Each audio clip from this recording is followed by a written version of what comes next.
I have written a few words here just to talk a little bit about other women who really many years ago would have been in this kind of a honor.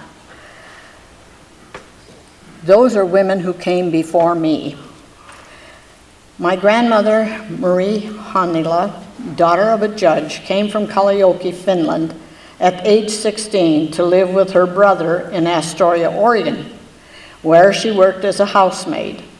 In 1988, at age 19, she married Henry Henriksson, who had left Pihingi, Finland, which was actually 80 miles north of where she had grown up in Kalajoki.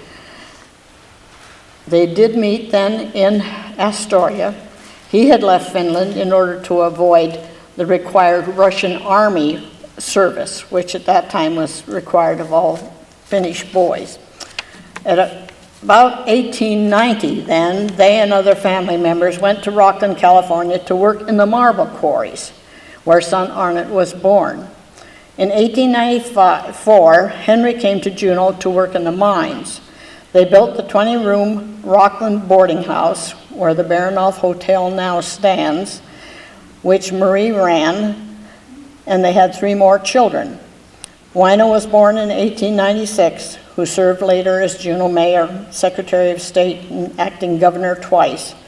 Helen Marie was born in 1900, and Hilda Edith, my mother, was born in 1904. In 1914, Henry decided to move the family to an 8-acre homestead on North Douglas Island, and my mother at age 10 went with them, having completed the 4th grade.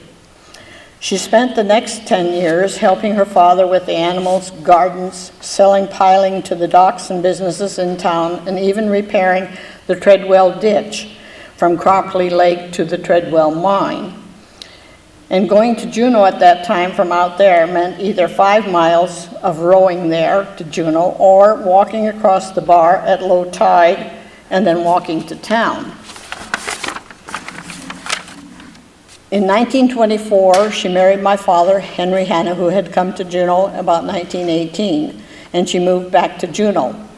I was born in 1925, my twin brothers, Jean and George, 2 years later.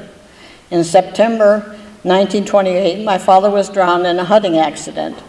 At that time, her parents moved from North Douglas directly across the channel to Sunny Point, where with Hilda's help, they began a small dairy where she did the bookwork, delivered the milk every day, and took care of us 3 kids and an ailing mother. A few years later, she remarried. They sold the dairy, had another daughter named Joan in 1933. And in 1937, my mother spent 6 months in a TB sanitarium in Seattle. During World War II then, she began working as a sales clerk. Divorced in 1948, raised her younger daughter then until she married in 1951. When I was widowed in 1952, she moved in with me and helped care for my 2 little girls until I later remarried. At age 70, she earned her high school GED certificate.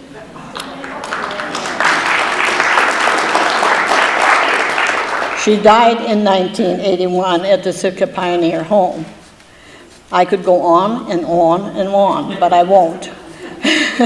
But anyway, these are women who are actually in my Hall of Fame. And I want to say, too, that I knew some of the others who are in the nominations tonight. Dove Cull was one who actually got me involved after she came to Juneau in some of the issues that regarding seniors and all the things that are tied to the aging population and all. I wasn't a senior at that time, but we were involved with a lot of those things. But Dove was one person who was responsible for getting me involved in a lot of that. So I am so glad to see her nominated tonight, too. And I think that's it.